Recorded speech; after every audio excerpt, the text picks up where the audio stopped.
You do not fear a small sect hiding in the mountains. That was the rule.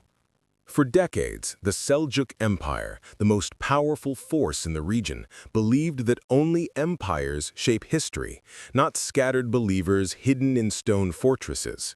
They believed strength came from cavalry, from armies of 10,000 men, from the roar of banners and steel. To them, the Nizaris were nothing more than a firqa, a fringe cult, a joke, a mountain sect that would collapse the moment the empire turned its attention toward them. Generals laughed at them, viziers dismissed them. No one believed a handful of men could threaten the Seljuk order. But in 1090, one man changed everything. His name is Hassan-i-Sabah, born in Qom around 1050, raised on scholarship, calculation, and an unbreakable sense of purpose. At age 17, he's already studying theology and philosophy with a precision that intimidates older men. At 20, he's traveling through Ray and Isfahan, sharpening his mind against some of the greatest scholars of his age. By his early 30s, he becomes something else entirely. A man who sees that ideas, not armies, control the future.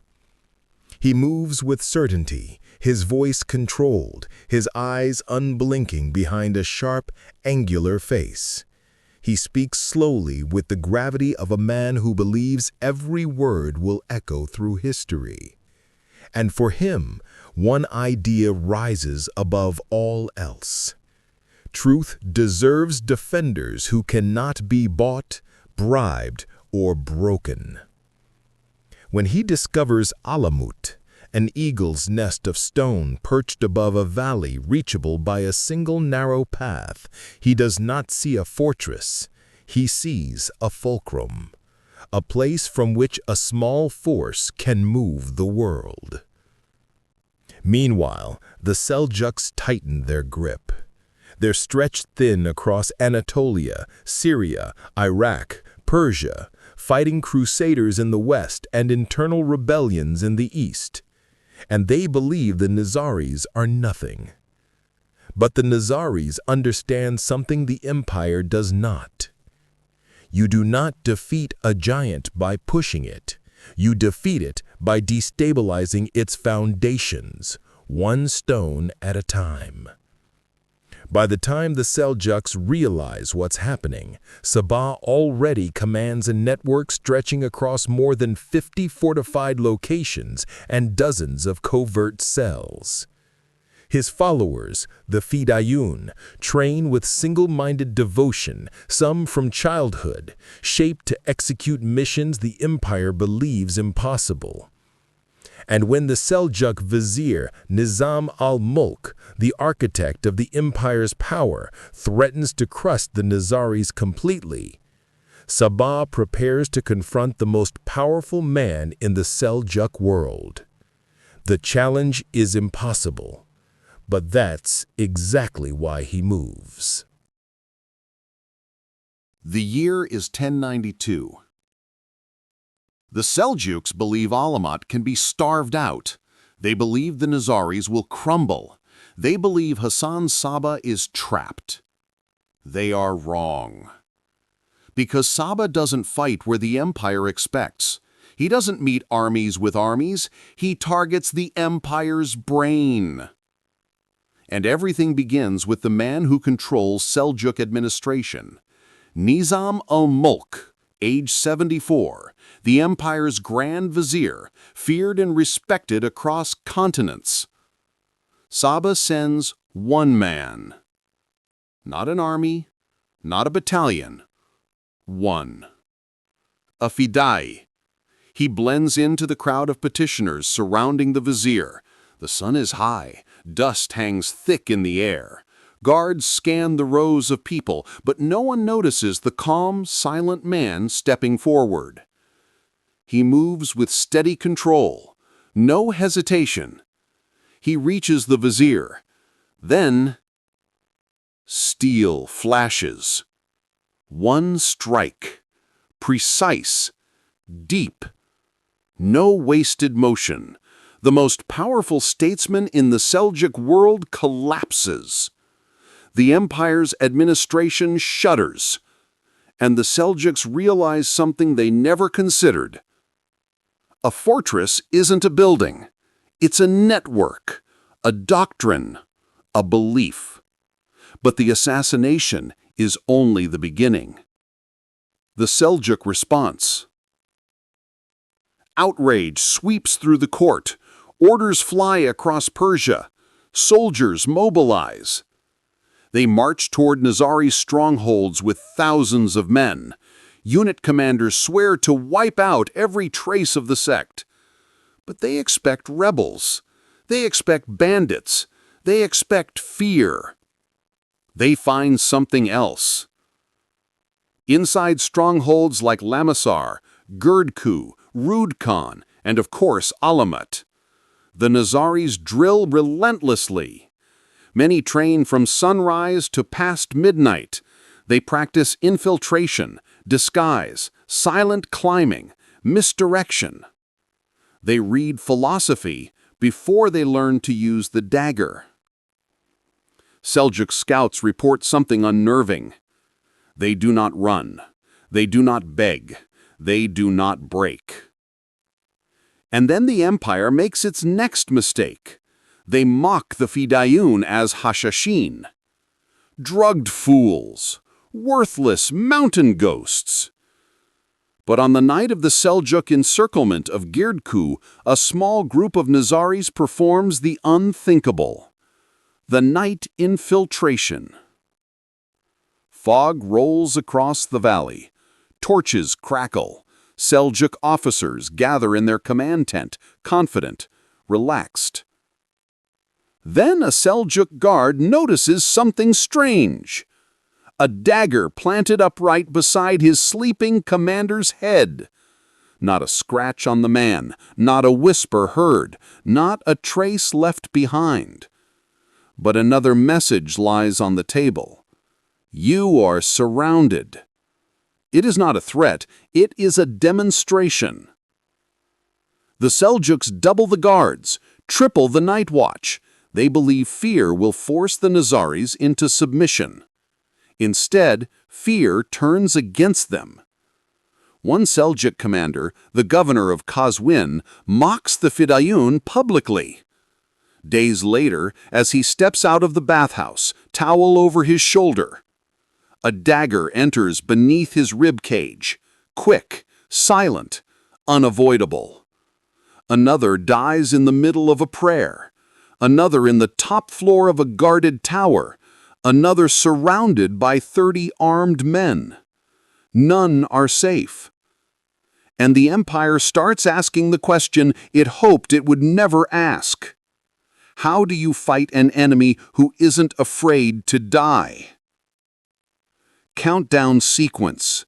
The attempt to crush AlamoT. By 1107, the Seljuk military prepares a full assault on AlamoT. They gather over 20,000 troops, archers, sappers, siege engineers. The plan? Approach the narrow valley, break the outer walls, storm the fortress. Distance to target. 1,500 meters, they advance. 1,200 meters, arrows from above begin to strike. 900 meters, the first rocks fall, massive stones hurled from altitude. 600 meters, the path narrows, men slip, horses panic. 400 meters, fog rolls in, an unnatural curtain. 200 meters, screams erupt. A Seljuk captain vanishes off the cliffside. Panic spreads. Within minutes, the army breaks without ever reaching the outer gate. Not because of casualties, but because no soldier wants to be the first man through a choke point where death feels certain. And in the Seljuk command tent, the whispers begin. This is no small sect. This is a nation inside a mountain. This is a war we cannot win. Mid-roll TTA. If you find this kind of forgotten history as fascinating as we do, we'd be honored if you'd hit that subscribe button. We believe these stories of courage, sacrifice, and genius deserve to be told. And by subscribing, you help us ensure they aren't forgotten. The Seljuks believed the Nizaris posed a minor inconvenience. But what they didn't know was this.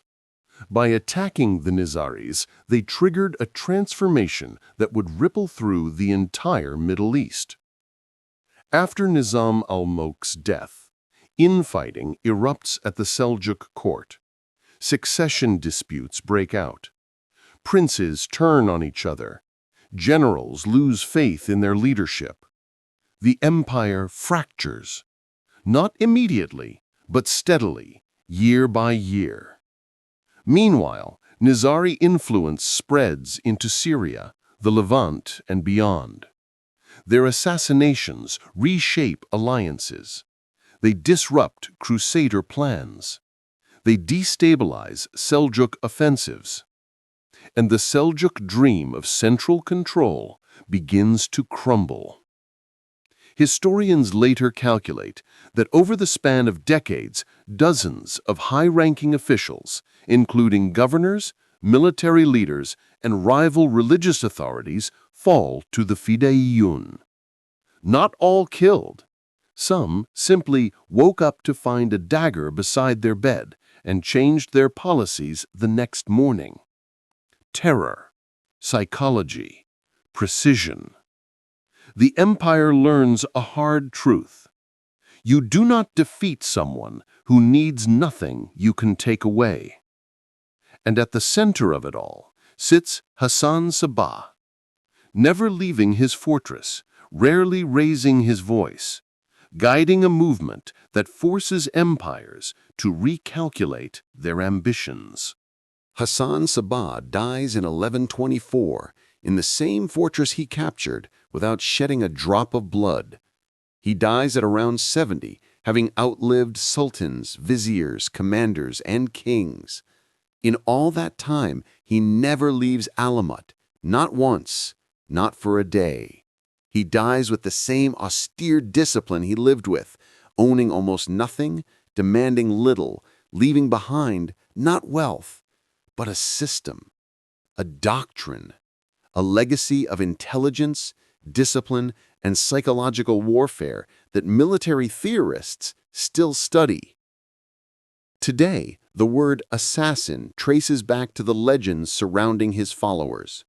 Stories exaggerated, twisted, dramatized, but rooted in one undeniable truth. A small group of devoted individuals, following a strategic genius, forced the most powerful empire of their age to step carefully, think twice, and fear the shadows. And that legacy, the idea that belief, strategy, and devotion can overcome overwhelming force, remains relevant to this day. If this story moved you, please hit that like button. Every click tells the algorithm that this piece of history is worth remembering. We're dedicated to rescuing forgotten stories from the archives. If you want to join us on this mission, please subscribe and turn on notifications. Where are you watching from? Drop a comment with your city or country and tell us which chapter of AlamoT's history you want next. Thank you for ensuring that Hassani Sabah and the countless men who followed him into the impossible do not disappear into silence. They deserve to be remembered.